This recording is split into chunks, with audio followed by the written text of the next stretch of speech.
Nasawi ang isang ina at ang kanyang 1 taong gulang na anak sa isang aksidente sa Purok 18, Lagdec, Barangay Marilog, Davao City, pasado alas 6 ng gabi noong Enero 8. Sugatan naman ang asawa ng biktima na siya ring nagmamaneho ng motor.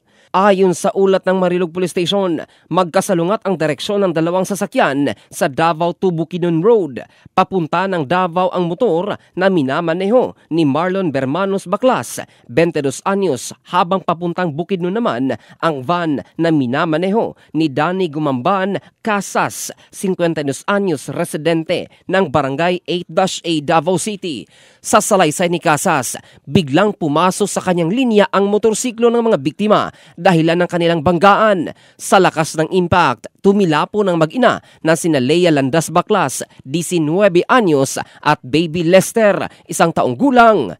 Hindi na sila umabot ng buhay sa ospital. Samantala, si Marlon ay kasalukuyang ginagamot sa Southern Philippines Medical Center dahil sa mga tinamong sugat, habang si Casas ay nasa kustodiya ng Marilog Police Station para sa dagdag na investigasyon.